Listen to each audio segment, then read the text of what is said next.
I like to tell people I want to be the dumbest person in the room. I want to be surrounded by people who are experts in their field and exponentially better than me in that field.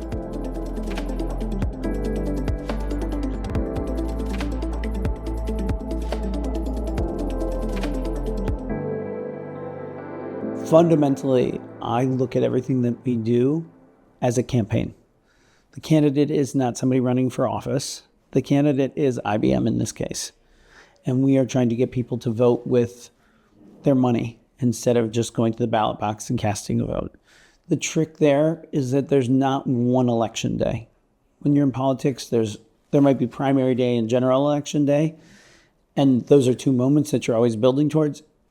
In corporations, if you take that approach, every day can almost be an election day because you might have a lot of different constituents voting on a lot of different days. It can make it tough, but I also think it makes it more effective because I think it changes the way you approach things. If I had to hand my organization to somebody tomorrow, I have to be honest with you, I don't know that I really want them to spend too much time on how I think. Worry about how you as a leader can go take the organization to the next level that aligns to the business and helps IBM become a more successful company, helps our clients and our partners become more successful. When I think about hiring, I am always looking for people who are a lot smarter than I am. I like to tell people I want to be the dumbest person in the room.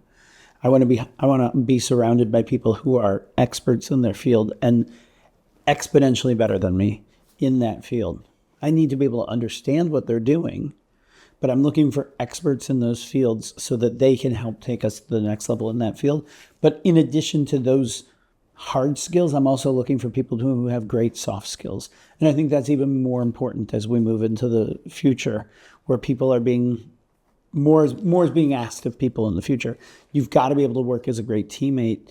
You've got to be collaborative. You've got to be somebody people enjoy working with. I think as I look at the culture, and there is in the organization and the business, there's a great, it's not a balance, a harmony that needs to happen between stability and agility. Everybody needs to understand where we're trying to go as an organization. You've got to be able to move fast, and that means being able to adjust, but sticking true to what the guidelines, what your targets are, what your outcomes that you're after. That's really important. And also understanding that when you do something, it might not have an immediate result, and that can be okay. But you have to get everybody aligned at the beginning that I'm going to turn on this marketing campaign, and these are the results we expect to see. But you know what? We don't expect to see those results start moving in until a week, 2 weeks, 3 weeks, whatever the agreed timeline is, tomorrow. But you've got to make sure people understand that gives them some ability to stay the course.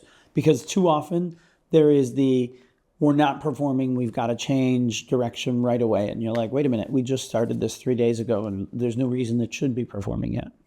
CMOs must be growth drivers moving forward. You know, in my mind, there's zero daylight between my peer who leads sales and me or our teams. We've got to make sure we're on the same page and we are driving forward initiatives that are going to be beneficial to our overall bottom line.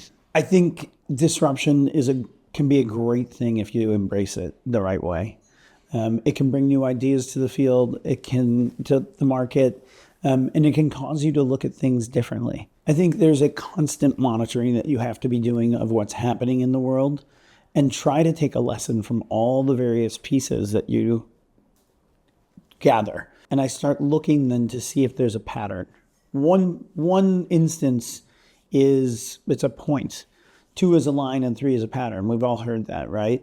But how do you help to understand where something's going and think about how could that change the way we're doing something?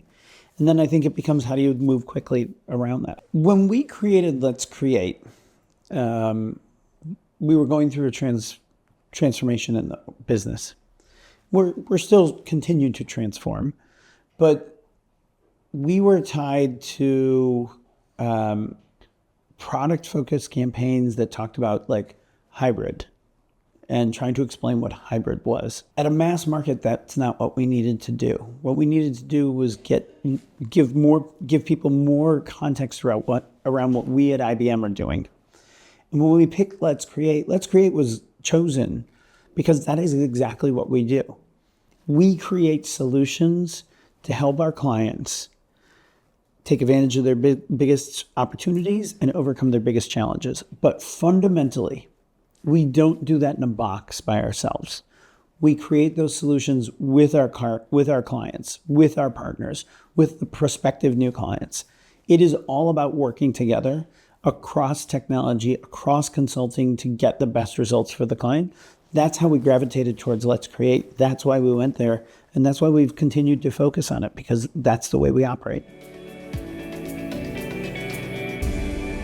I think it's really important as you try and stick to a long-term vision that you understand that not everything is going to be perfect along the way, that there are going to be changes that happen that you might have to adjust, but that doesn't mean that you lose sight of that long-term game. AI is going to play a massive role in changing the way the new workforce operates and works. It's going to change the way jobs are done.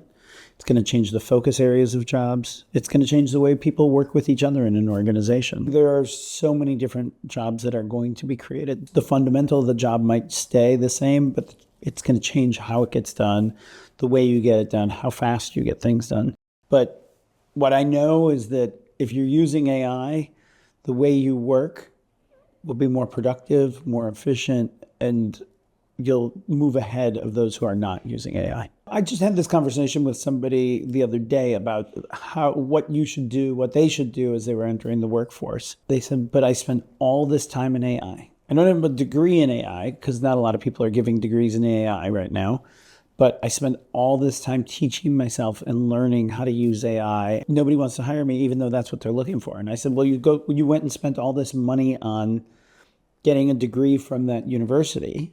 What are you doing to get that same sort of certification and validation that you are an AI expert? Because there's so many courses out there online that you can use and you can get certificates from today. And you can take many of them for free that then give you an additional certification that say you are different from the others. And I think that's what people have to continue to do, is they have to continue to differentiate, and they have to find ways to show that differentiation, not just themselves, but also how do you get it validated by other third-party credible sources.